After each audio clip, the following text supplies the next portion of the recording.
Good morning. Good morning. Okay. All right. So welcome. I know last week we had a recorded call. So obviously we are back from traveling and here we are. So for anyone new, hello, I'm Monique and I'm an energy healer, spiritual mentor. And I'm Zach. I'm a real estate investor for over 10 years now. And we started the series because since we've been together, he was doing some energy work before we met. And then when we came together, it's really helped him expand his business and it's helped both of us just really create a beautiful life together. So we wanted to share the techniques that we've used over the last couple of years that I've been using for longer than that with you guys.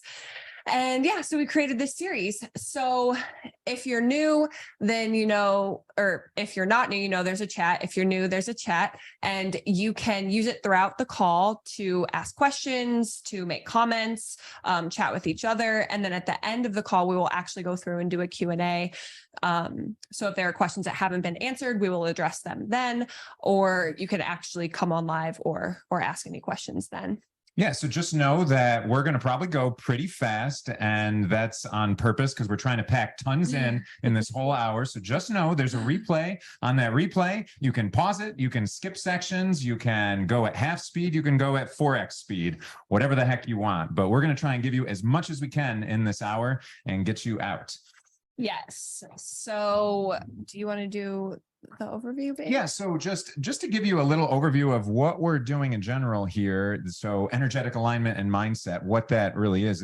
It's that idea that energy is everywhere. It's all around us. Kind of, to me, I relate it to physics. So I'm a very scientific guy. So it's physics. If the energy is all around us, we're made of atoms and energy. And then the mindset is how we end up manipulating that energy. So I'm also an engineer. So to me, that's engineering relating to that. It's taking the physics that's all around and it's applying it towards something. So that's the engineering side of it. So it's just trying to pull all those things in. And my gosh, we have months and months and months and months of stuff that we could teach you guys and go in depth. And we're really excited to do that because, I mean, we always need a little bit more help, guidance, repetition with mindset and everything that you're trying to do, because you can fall off the wagon easily, especially when you're starting out, when you got your training wheels on. Yeah. And if you watched last week's call, which was just recorded of me, I was doing a class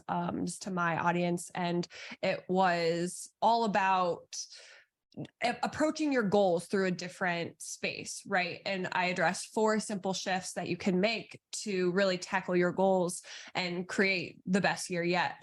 And all of those shifts were energetic. And that is because we want to always address the energy that we are embodying before we take action. So always keeping that in mind of just, how am I approaching this? How am I showing up to this? What energy am I holding in my body as I take this action? Because it's that energy that you are going to get back multiplied, either immediately or delayed outcome, but it will come back to you. Yeah, absolutely. It's so important. So that little sticky she puts on my paper that says energy before action. It's that simple way of just thinking about it, remembering it. It's not difficult, but you need that little reminder just to say, all right, reset myself before I go into something. Otherwise, I'm bringing all of that's in my mind, all that good and that bad every time going into whatever I'm trying to do. Yeah. And I do just want to say something real quick in that. So this is your permission slip that if you are having a bad day or you're like processing some grief or you're just pissed off or something happened and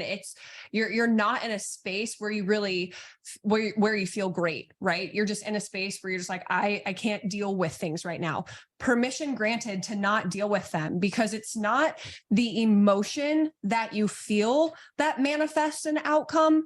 It's the emotion that you feel that's dictating the action that you take because of that emotion. Okay. So what do I mean by this? I mean, how many of us have made plans when we're in a really good mood? We're like, oh my gosh, yes, let's make these plans. And the day comes and you're not in that same mood. And you're like, how the heck can I get out of these plans?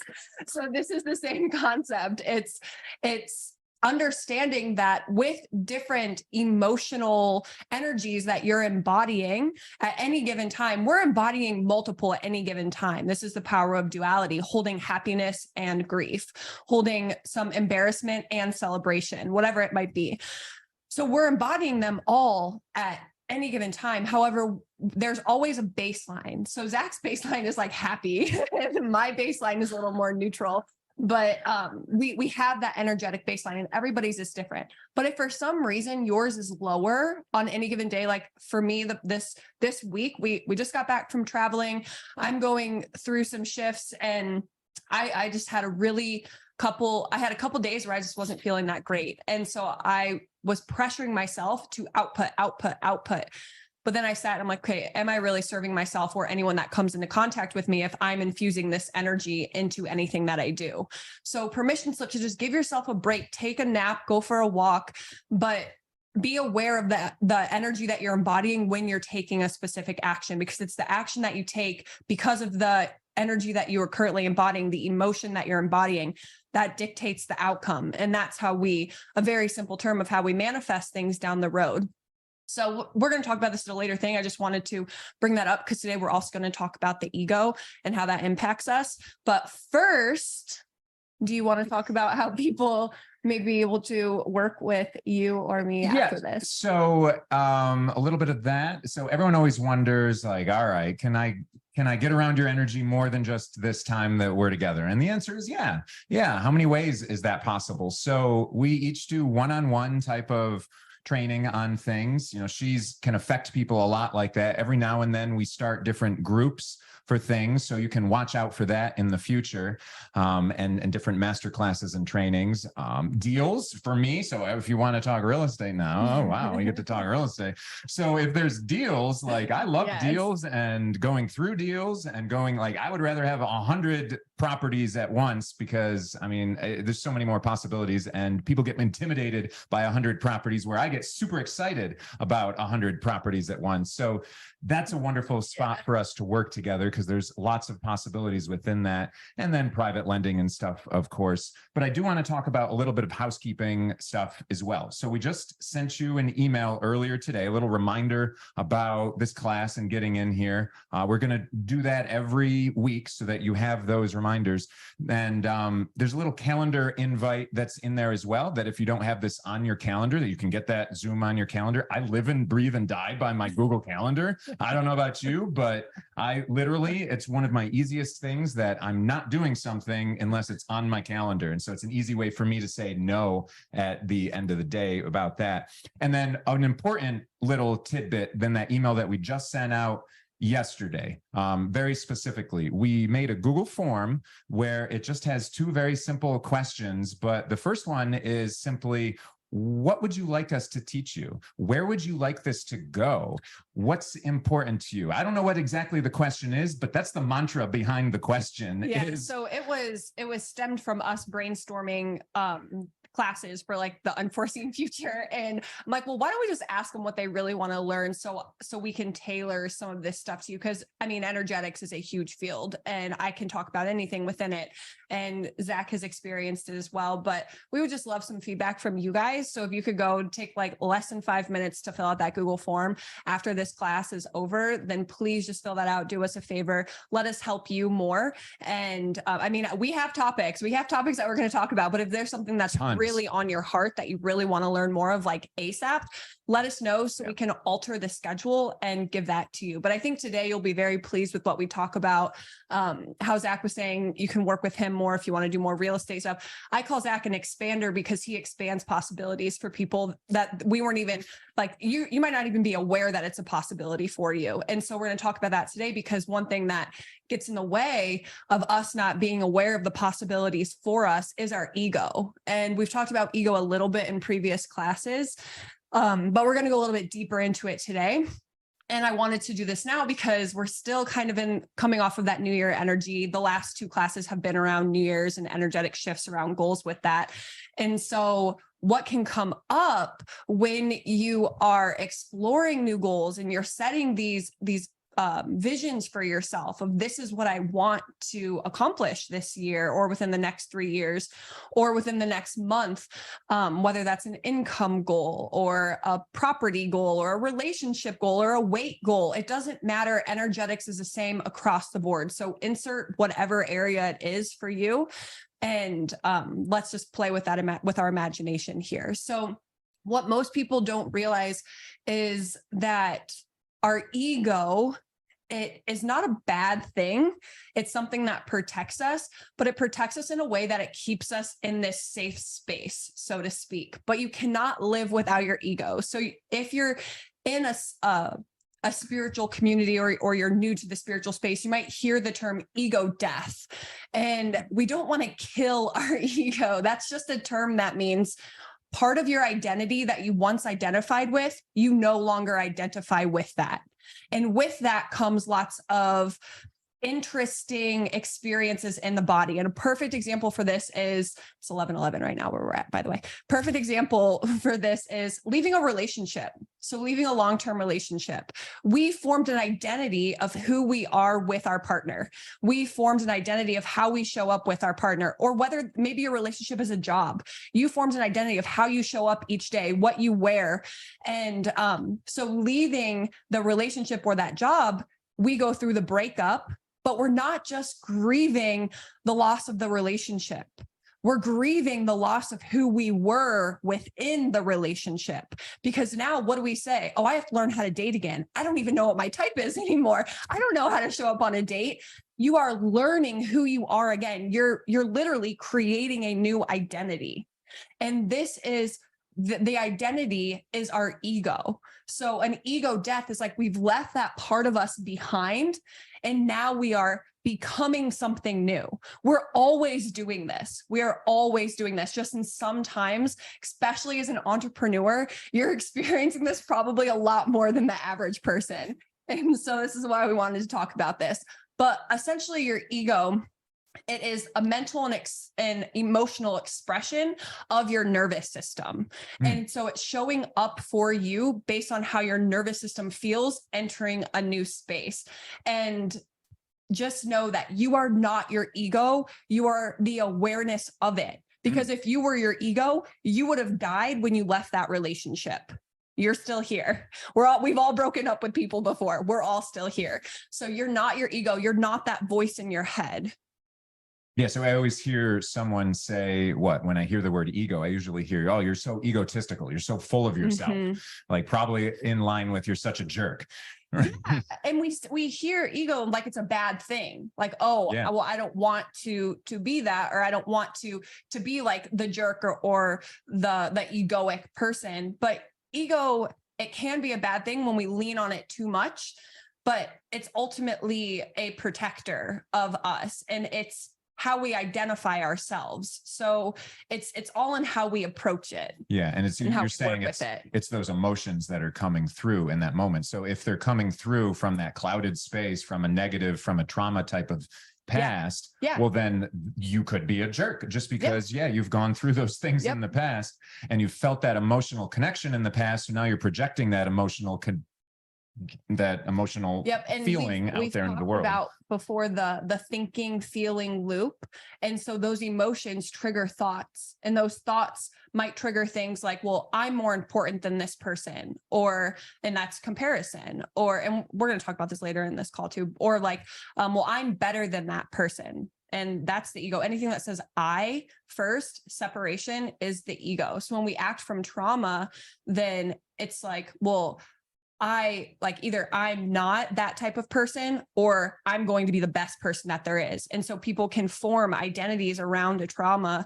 And just so you know, this is advanced. So I'm not going to go too far into this, but they can form identities around the trauma and then show up in that very egoic space. So we know someone's acting from ego when they're all like, well, I'm better than you, because they are separating themselves. They're saying but then they're saying better than. So that actually means that they're acting out through insecurities that they feel less than. They don't feel good enough. So they're over exemplifying their ego to show people, well, I'm better than you, because the ego is trying to protect that insecurity of not feeling good enough.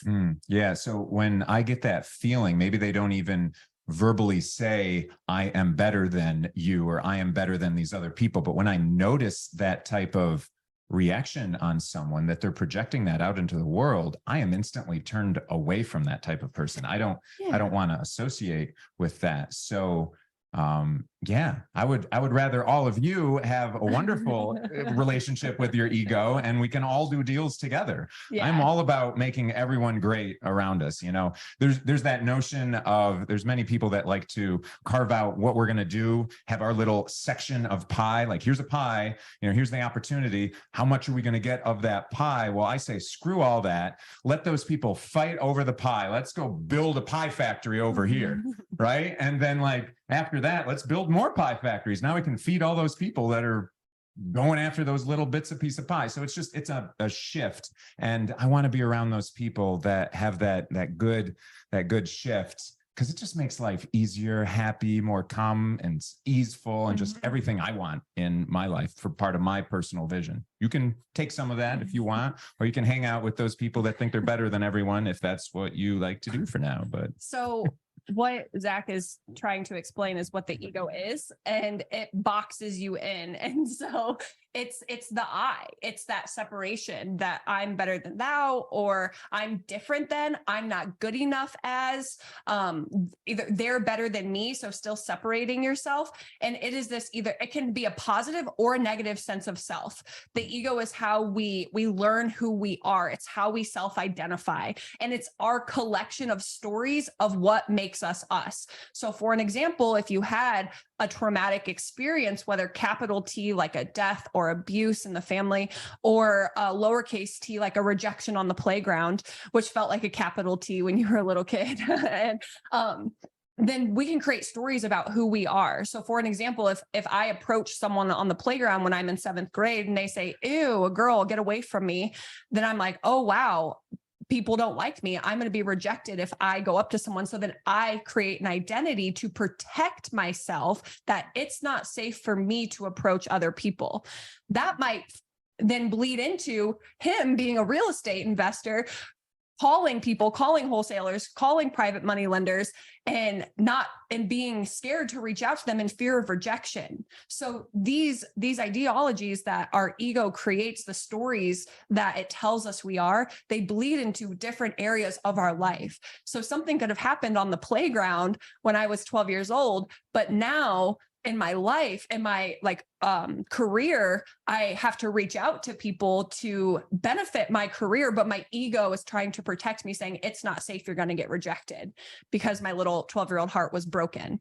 And so we have to learn how to work with our ego and not see it as a bad thing, but see it as a protector, because it tells us this is what you're good at. This is what you're bad at. This is what's true about the world. This is what's false about the world. How many of us heard our parents say something along the lines of, well, money doesn't grow on trees, or you need to work harder if you want to, if you want some stuff around here, you got to earn it, and stuff like that. So we learned that hard work equals money. Money's not everywhere. Mind you, money is an energy. It literally is anywhere. We can create it. We receive the money through paper and other people, but money is a frequency. It's an energy. And so we heard our parents say these things. So then our parents also condition our ego beliefs of who we are, who I am, what's my place in the world. So this is why people who grow up in lower income or lower middle class, it's harder for them to get out of that income status, because they've been just conditioned to believe this is how the world works. This is who I am. So if you can get out of that income status and you can really make a life for yourself, you have transcended that ego, that part of your identity that says, I make this much money. My family makes this much money. The story that says money is hard to come by. And then that's when other people can say, well, you've changed, or you changed, or whatever, and other fears can get in the way. But we won't go into that right now. But this is just what happens, is based on past events that have happened to us and past evidence, our ego creates this idea of This is who I am. This is my place in the world. These are the stories that I believe to be true or I believe to be false about how the world works. And it is what it is. And the ego doesn't like to be challenged, because this is why we have our comfort zones, even if it's not anything but comfortable. So our comfort zone could be in a toxic relationship, even though it's not comfortable. It feels really scary to leave that relationship, right? So sometimes our ego keeps us in places that seem safe, but are anything but safe, because the ego is about survival. So if you are surviving, your ego is happy, and you can't be on a frequency of surviving and thriving. It's one or the other, because we need different resources from the body in order to thrive. And when we are just surviving, the resources that our body is outputting to survive are going to be different than the ones that we need to thrive. And I talked a little bit about this in the last video as well. But I wanted you to share, because you're an expander. And so how our ego, it identifies us based on past evidence. It tells us this is who I am. So when we want to try something new, it can be very challenging, like your social media experience, honey. Yeah. Yeah. So what? So I could relate to a few of her different stories that she was saying about, whether it's the trauma on a Capital T or lowercase t. I mean, capital T at the time when I'm young, my friends, whatever, at a playground. And now I feel shy from wanting to speak my mind of something, because I'm going to get told by these other 5-year-olds that I'm dumb in what I'm saying. And it doesn't matter. People just say stupid stuff when they're young, just to learn what other people will do from all of that. So, for me, I always was a little shyer, and going into social media and just wanting to expand and share a lot with everyone. One of my whys is helping people in this world. It fuels me. And yet I didn't want to go out on social media and share with a lot of people, because I felt that little trauma from when I was younger, and many other things that were just reiterated, that I would just make that thought more solidified as I went through life. And so that little T got bigger and bigger and bigger through repetition of my own darn mind. So yeah, I thought that I didn't like social media. I would say I wasn't good at social media, and that I'm not going to get out there. And if I do get out there, man, there's going to be that bully that's going to say something to me. And the little person in me is so hurt by that. Right. Well, shut up, me. That's what I try to say, because am I going to let that thought and that potential person out there that I can block, stop me from helping all these other people in the world? Hell no. Right. But yeah, that was just a big fear of mine. And so that's where I worked on that in my mind, and worked on even some affirmations. Man, when I would go to a networking event, a big networking event at the start of things, I'd say 10 years ago, I really wanted to talk to everyone, but I wouldn't talk to hardly anyone because of those same fears.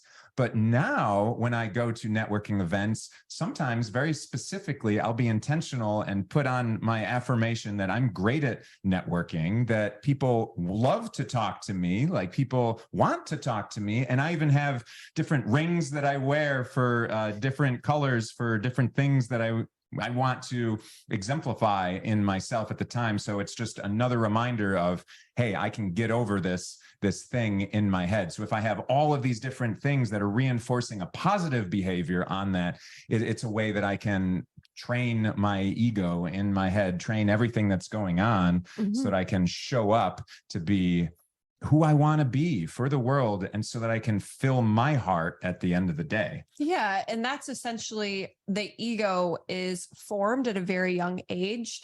And so that voice in your head, that critical voice that can be very fearful, very anxious, that's the ego. It's the ego when it comes in like a bull in a china shop. Like you start feeling a lot of fear. You start feeling that buildup in your body of, I don't know if I should do this. I don't know if I can do this. Or you start feeling very anxious or very overwhelmed or very stressed, and your ego's like, I, and it starts collapsing the world around you. Just, I don't have enough time to do this. I can't do this. I can't do that. I don't know about this. And it's like you against the world, right? We've all been there when it feels like it's us against the world.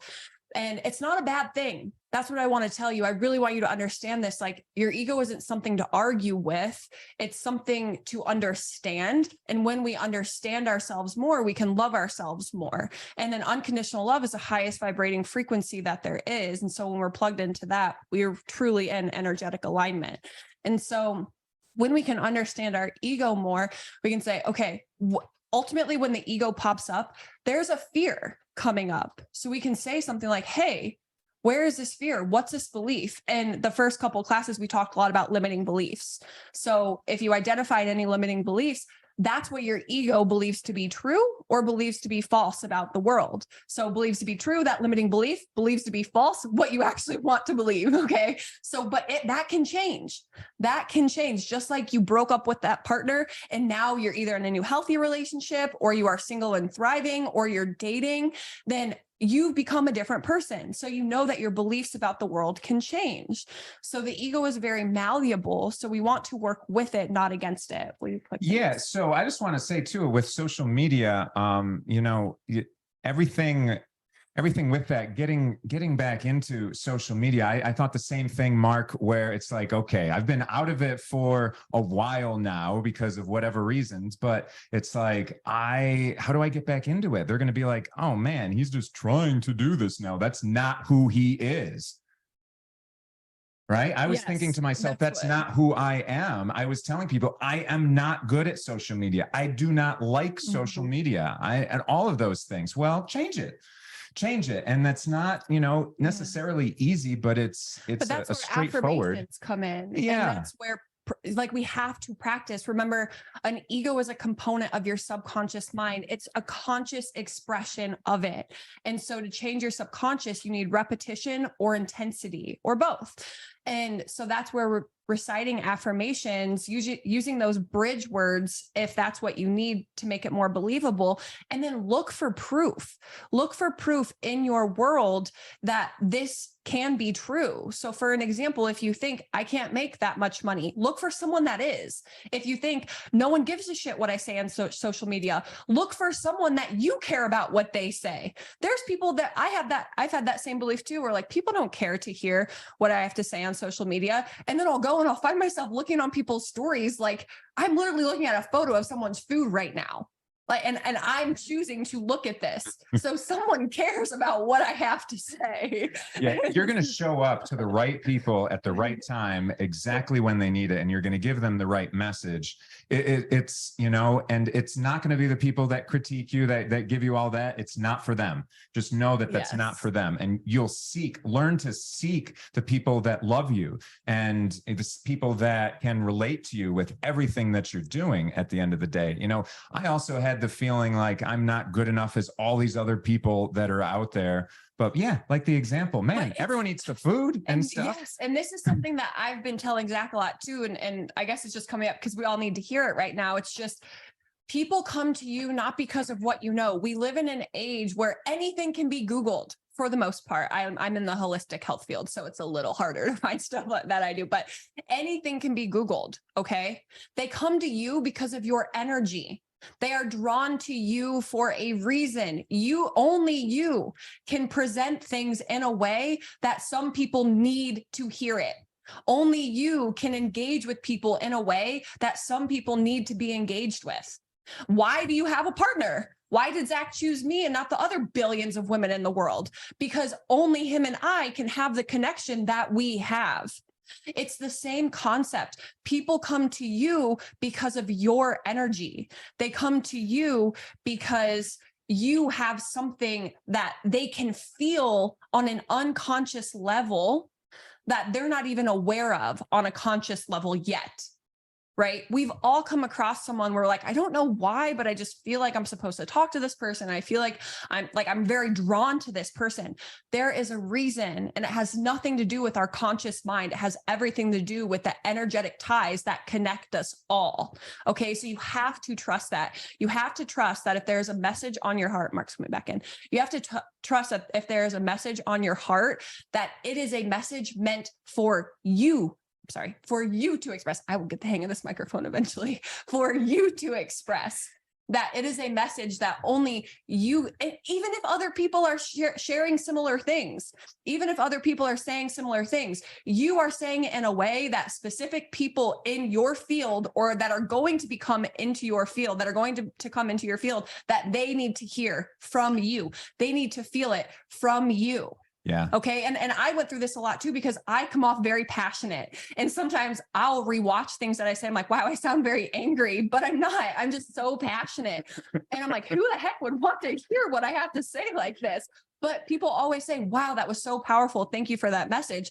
And so I had to get over that limiting belief, my ego saying, who are you to say this? Who are you to share this? Who are you to connect with people in this way? Because you're just some angry girl.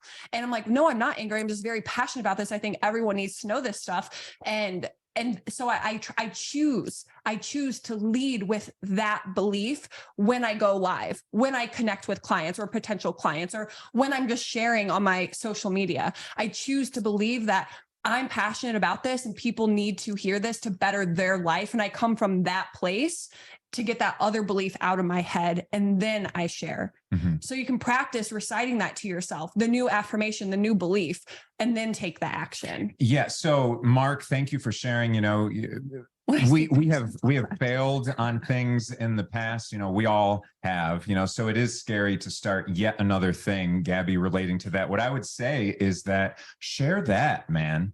Yeah, because we you know can what? all connect with failure. Dude, yeah, that's so raw and real. And it's like, what, but look at the flip side of that. Yeah, you think you failed at things, but there's so many people that don't start anything that they want to frickin' do in life. Yeah. But you are great at starting things, And thinking of things that you want and starting them. Yeah. And you're so strong in that you're okay. And you're seeking out more abilities to get stronger, to start more things. Oh my gosh. So it's so awesome. One of the things I love hearing that saying of, you're perfectly positioned to help the person you once were.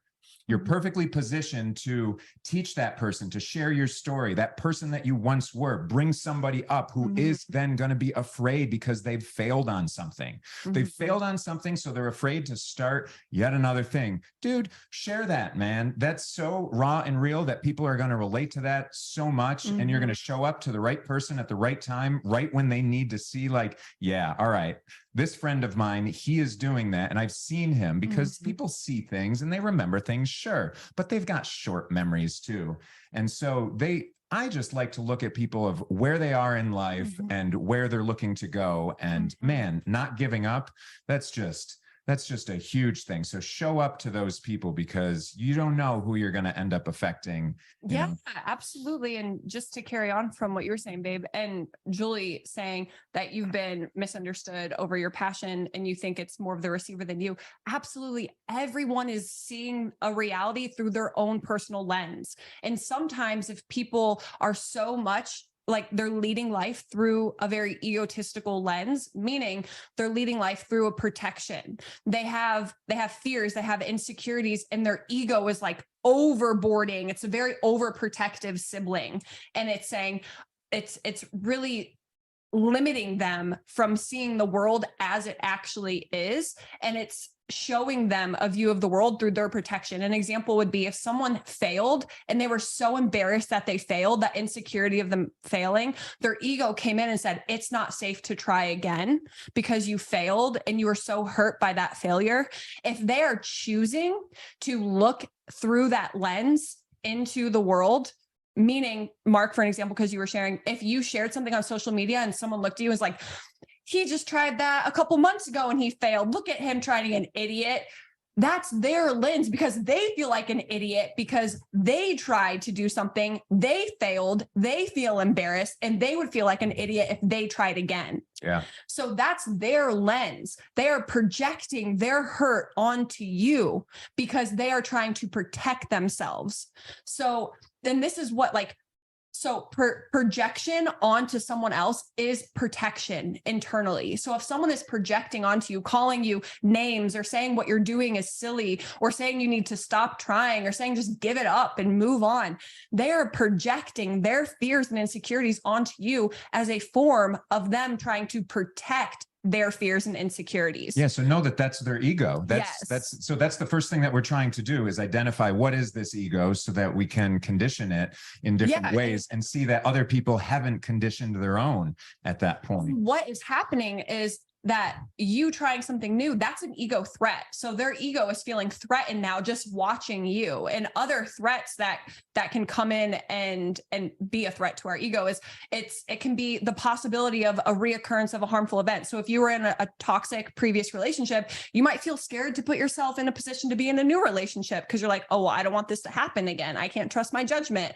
Or it can be anything that threatens self-esteem or self-image. So putting yourself out there, that's a threat to the ego. It can be lack of control of something. So that would be like, I can't control who comments on my stuff. I can't control how this is going to turn out. So that feels very fearful to the ego. It can be just trying something new. Even if you failed in the past or didn't turn out how you wanted in the past, trying something new or just moving into the unknown in general, going on a weight loss journey, going on a healing journey, that's something new. That's the unknown. And then healing in general, your ego, your nervous system has learned to survive in a current state that it's in.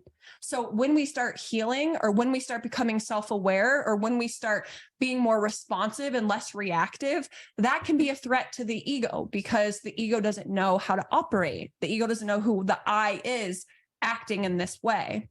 And so you can be threatened. Your ego can be threatened by that, or you can threaten someone else's ego by you taking steps in these directions. Does that make sense? Yeah, Julie. Wow. Awareness is a huge first step. That is like summation of exactly what we're trying to do by running around this track and talking about all these different topics about energetic alignment and mindset. The first thing we're trying to do is just make you guys aware of yourselves, give lots of self-awareness. And trust me, I am always trying to get better at my own self-awareness too. Oh God, I don't think I'm ever going to stop trying to just get better at this because it's so powerful to get to that state. So I want to leave you with this little example too. Just know that we are all elevating ourselves. We are all looking to get better, and elevation in that way is normal in our group, right? Normal for us. Just like when you go to a real estate conference or your local real estate investors association. I had this conversation with somebody just last night. Everyone in there, it makes real estate investing, succeeding, finding properties off market, whatever it is, normal. What is abnormal is someone who doesn't think that that's a good thing, who doesn't want to try and increase their mindset and awareness of their self. That's abnormal in our group. So that's the power of being in a group, is because it reframes to you what's normal and abnormal. And so all of us think now that it's normal to get better in these different ways, but you know, that just think about that. And so just be careful of who you surround yourself with and be intentional about where you want to spend your time because it affects you. Yeah, absolutely. And my nature is to want to get the result. Yeah, we all want to get results. And that's why it takes that journey of self-awareness to understand who are we being as we try to get the result, right? Because as we move forward, we're going to trigger other people. We're going to be triggered. And one thing I just want to say is, how many of you guys have commented in the chat box saying like, yeah, I resonate with that. Yeah, that's me. Yeah, I've had ego fears too. And my ego has said this and that and that. Just take a moment to realize like, you're not alone. You're not alone in your fears.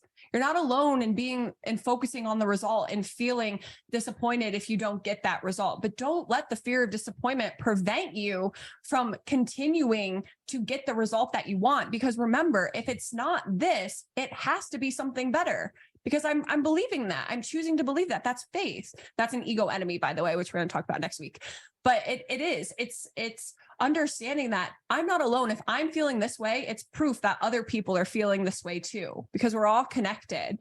And if I'm really feeling this way, then there's probably a lot of people that are feeling this, because energy, a lot of people believing one thing, giving energy towards one thing is energy amplified. So that can show up as like, oh my gosh, wow, I'm feeling this a lot. It must mean a lot of people are feeling this way. I know sometimes I'll go on group calls like, wow, I feel really ungrounded right now. Let me just take a minute to ground the people in this group. And everyone's like, oh, thanks. I'm really needed that. Oh, thanks. I really need that. Didn't realize how ingratitude I was feeling. So just know you're not alone. You're definitely not alone. And that you taking that action, you're giving other people permission to do the same. And even if it's imperfect, and again, that's moving away from our ego, because when the ego is challenged, we feel resistance. We feel procrastination through perfectionism. Oh, this has to be perfect before I can put this out. Oh yeah, Or we that's feel, me. That's originally my thing that gets in my way. That one of them. And we feel like analysis paralysis. That one's really big for me. Or we find other ways to keep ourselves busy. So we procrastinate through that. We come up with excuses. Well, I was going to do this, but I have this, and this come up. I know I'm an avid worker outer. I'm just going to say it like that. I'm an avid worker outer. And we moved into our house, October of 2021. And, so there's a gym here, and I was very comfortable at my old gym. There's a gym here that I tried out for about 6 months, and then membership, I needed to renew it, but we were traveling for like 2 months. And so I'm like, whatever, I'll renew it when we get back in December. So just this last December, it took me 3 weeks to get my ass back to the gym and renew my membership, not because I'm new to working out, not because I'm new to that gym, but because my ego was feeding me all these beliefs of just like, well, do you really need to go there? Well, you have so much things that you need to get done here. And that my ego was challenged to get back into that routine. So I was finding other things to keep me busy. I was finding excuses as to why I couldn't make it to the gym yet.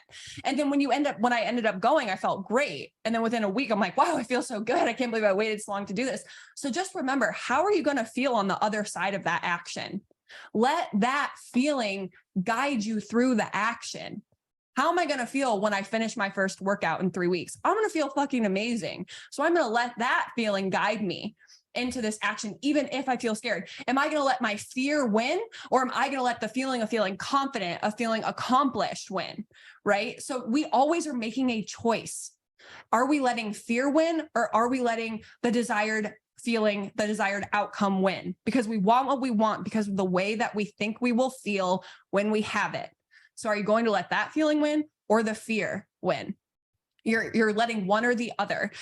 And so reasons that we might choose fears because our ego is just feeling very, very challenged. Like I've already given you some examples. Some other ones, defensiveness might pop up. We might feel lack of empathy for others. So that's when like, I'm better than you, or we'll rationalize our current situation. Again, relationships are a wonderful one for this. Even if it's like a professional relationship. Well, he treats me fine. She treats me okay. Do you just want to be treated okay? Or you just want to be treated like, oh yeah, well, like I get the scraps. Like, no. So we will rationalize current situations, or our critical voice gets very loud and we start comparing ourselves. We start judging other people or judging ourselves, start feeling that anxiety and that fear. And when we feel a lot of anxiety, our energy body literally, it gives preference to our mental energy. So the energy in our upper energy centers. And so we start to feel very ungrounded or very spacey, like, gosh, I just don't feel like myself today. And so things when we're moving into the unknown, trying something new, that challenges us. So these are symptoms of when your ego is challenged.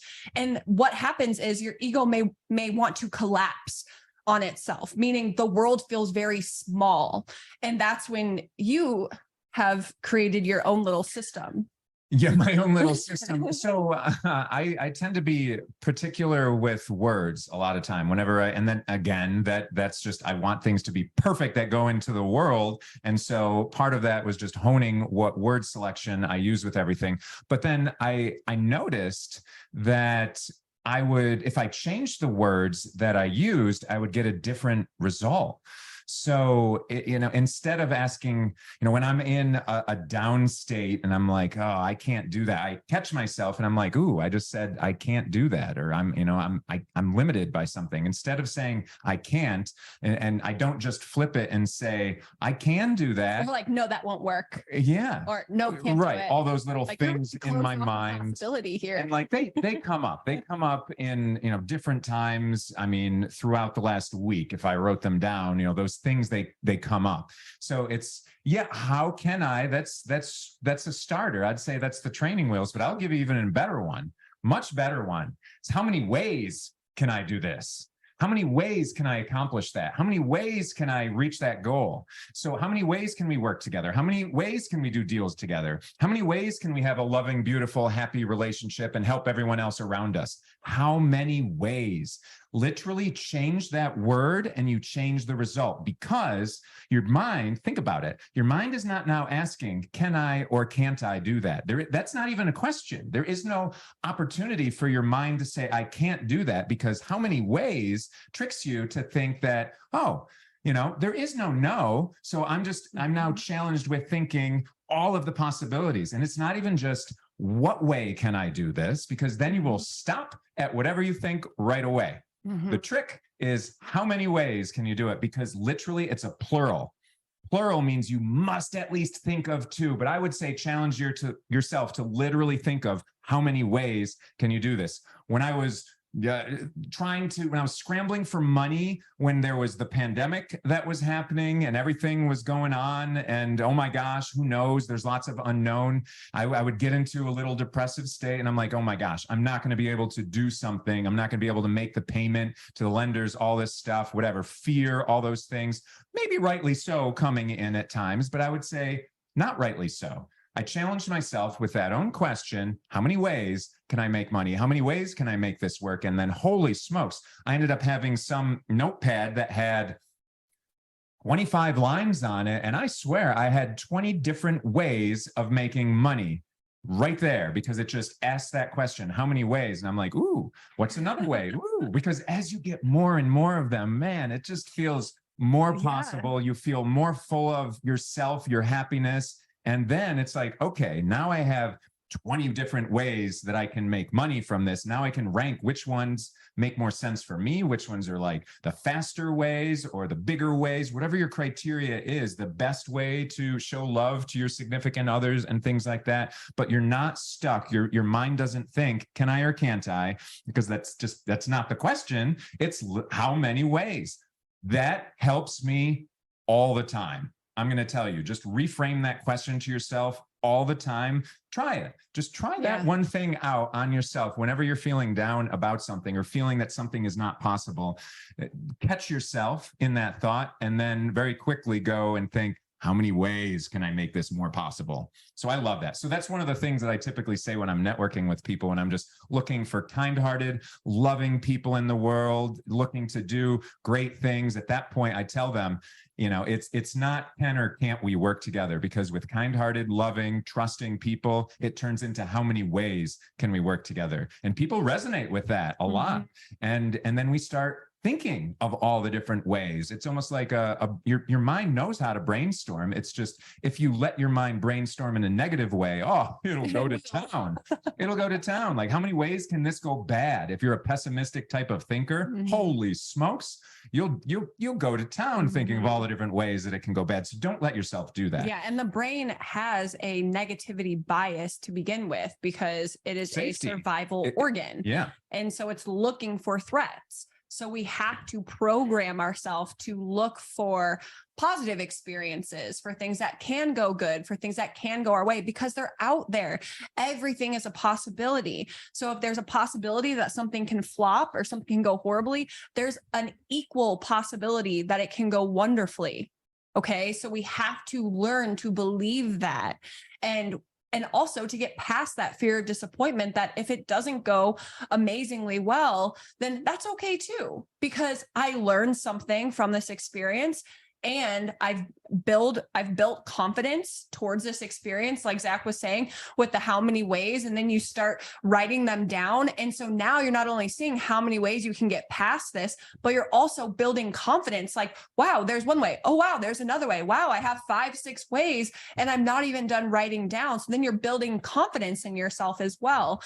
So it's something that can help you to get past.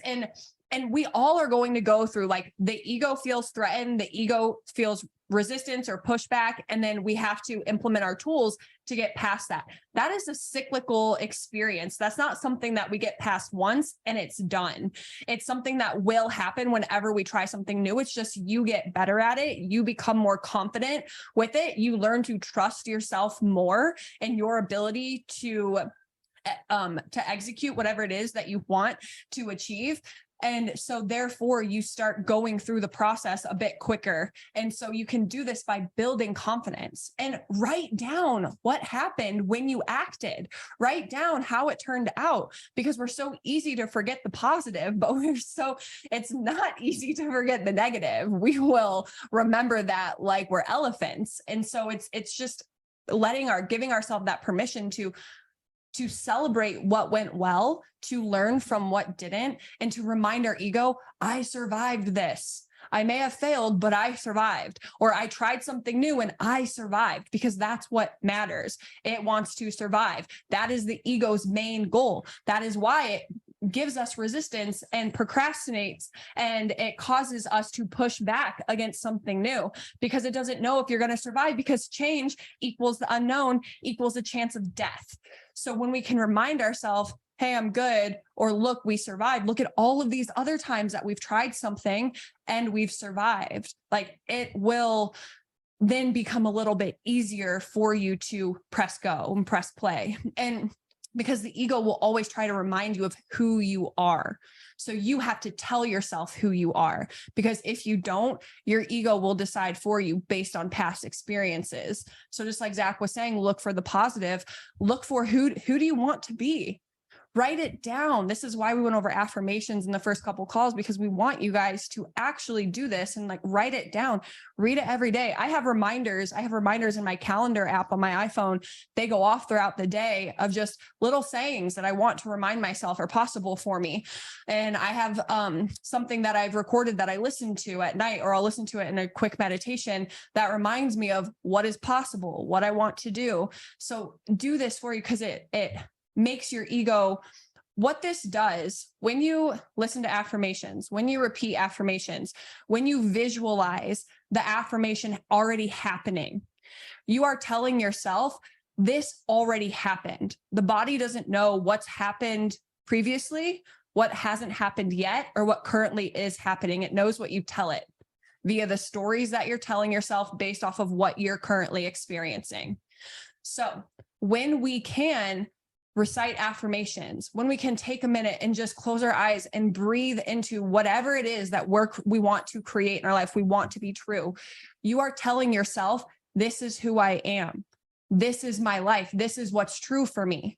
So therefore, you are slowly but surely telling your ego, this is my reality. This is who I am. Remember, the ego is the collection of stories you tell yourself. That's one component of it. So tell yourself some bomb ass stories so you can start creating a life that you really, really enjoy.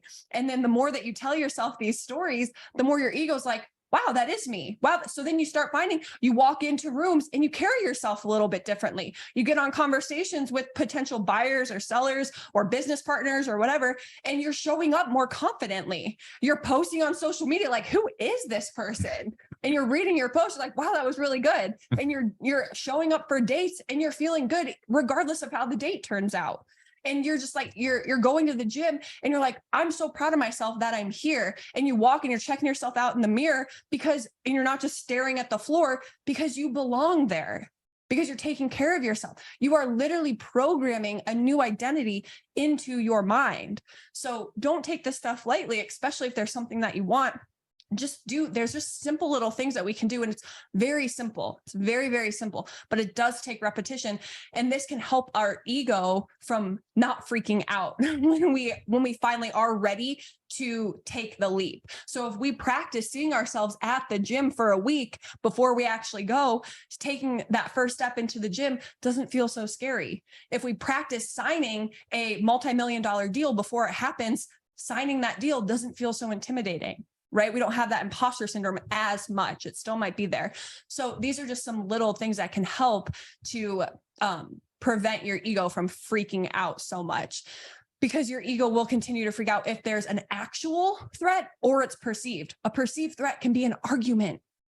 It doesn't have to be like an actual, my life is threatened. It can be an argument. So we have to tell ourselves, this is who I am. This is how I show up. Otherwise, that negativity bias, that survival instinct will kick in. Yeah, remember, it's all about you. It's all about you and your ego. So you can't control the other people.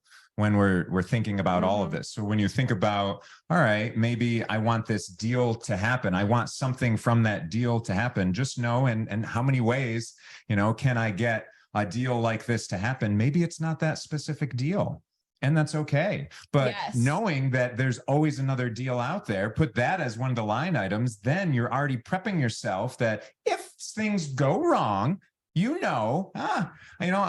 I don't have to worry already, get down and then come back up to go and get that other deal. There's another deal that's right out there. Yes. Just have that abundance. And the same thing with a relationship, right? It's just, you're not going to be able to necessarily will the other person to do everything that you want, but you know how you want to show up in a relationship, and you know how you want to feel respected, loved, any of those things in a relationship.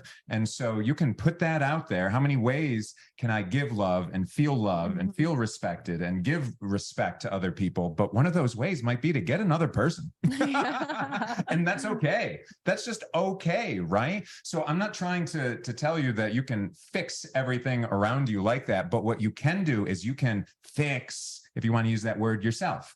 You can work with yourself. I don't know. I was hoping she would use that. Someone last night used the word fix themselves with regard to some of these type of vision and things like that. You are not a project that needs worked on. Yeah. You are in partnership with yourself. That's you a are negative in partnership that I need fixing. Yeah. Right? Your mind, body, and soul are in partnership with each other. This is why we don't look at the ego as this negative thing that is just a dead weight that we have to carry through life. No, we can program our ego to work for us. Just like our money can sit in a bank account and earn nothing, or we can invest it and have it work for us.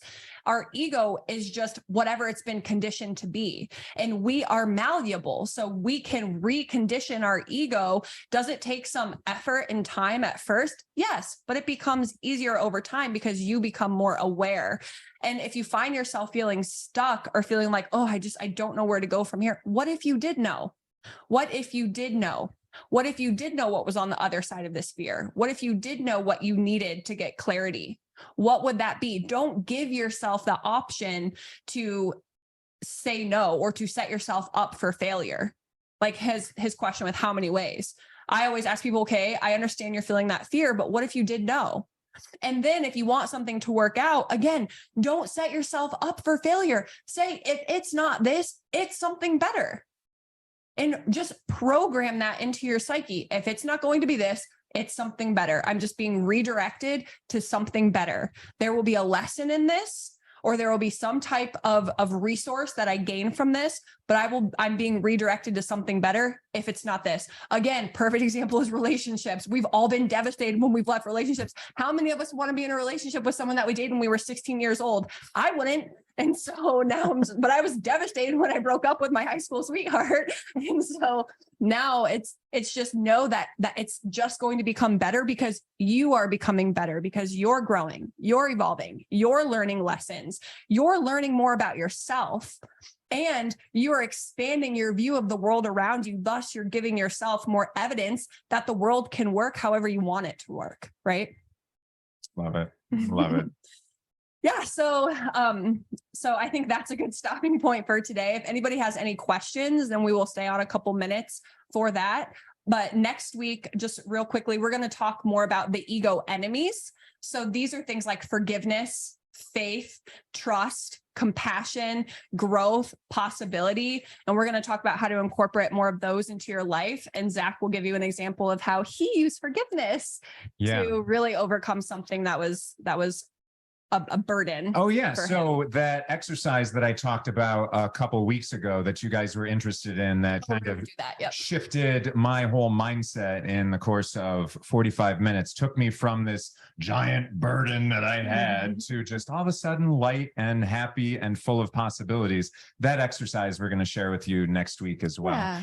So, and then as well as we move forward with all of this, we love to, again, go fill out this form, Google form online. Let us know where you would like us to go, any type of feedback on it as well. We're open ears, we're very malleable, open-minded people, and we're here for you. At the end of the day, we're here for you, and we're excited for that. So we love having you guys on every week. Thank you so much for your time with all of that. It's so much better when you guys are here and we can see you and we're engaging and we're doing this because we're doing it for you. So because of all that, every now and then in these weekly calls that we do, we're going to be doing a little bit of Q&A. And hot seat coaching. Just Q&A for the whole time, just hot seat. If someone wants to be vulnerable and have us help you in that, just know that there's so many other people that are out there that need to hear that message as well. So you are not alone in this world of billions and billions and billions of people having those thoughts and feelings. But just know that you're also not alone in wanting to get past them, because that's what's normal. Remember, we're in a group right now where it's normal to identify those things in ourselves and to want and seek out ways of becoming better in the world. So yeah, so we'll have a Q&A, we'll have a hot seat, if you will. Might sound a little intimidating to some of us that are shy. Hot seat coaching, whichever term that. But whoever is wanting to get that, all eyes on you. We'll love to do all of that. And obviously it's a safe space. Of course. And actually our first Q&A/hot seat call will be in 2 weeks. And because I want to engage with you guys more, I know some people have messaged us separately and ask questions. And I just think if you're having a question or you're experiencing something in your life, it doesn't even have to be something related to this, but if you're experiencing something in your life and you're just like, okay, how can I apply this? Someone else is also having that question as well. So trust that. And if there is just something that is coming up, bring it to the call and let us work through it, because I guarantee that it will help other people. So yeah, it's just a way for us to engage more with you guys. We'll just do a couple of them every couple of months or something, just do a call for that. So that will be fun. And I don't think there are any questions for today. So we hope that you guys found value from this. We will not see you live next week, but we will be sending out a video because we will be traveling again next week, but we will be sending out a video before this time. So you can still spend this time to watch that video. And then we will be live again in 2 weeks. Yeah. With the Q&A and everything. So it'll be very, very specific to whoever wants to get some change in their life. Yeah. I look forward to all of that. So I'm always looking forward to change. So anyway, thank you again. Yes, we won't be here. We'll be at a capital raising event in Kentucky. So yay for real estate and raising money and everything that enables in our life. So we look forward to that. But yeah, reach out any other time. You can find us on Facebook, Instagram, all those places. Email Monique. She's a lot better at responding to emails than I am in my time. And also, she's so smart and knows all these things. It's better to ask her those types of questions. I'm here for moral support, to give you guys anecdotal stories so that men can also relate to everything as well, that it's okay to come out of your shell and be a man and say, oh, I don't have all my feelings all figured out or what's going on in my head. We all have these problems. So I'll be fair and be vulnerable for all of you guys to do that. But of course, if you have real estate questions, then you probably shouldn't ask Monique those as much. Nothing against her. But we each play our own roles. But it's funny how your mind, your body, and your bank account all end up working in sync. And when one of them is out of sync, it affects all the other ones in your life. So there's something to keep in mind and always strive to be better at. Yeah. So awesome. All right. We hope you guys have a wonderful Thursday and weekend, and we will see you soon. Love you all. Bye. Take care. Bye.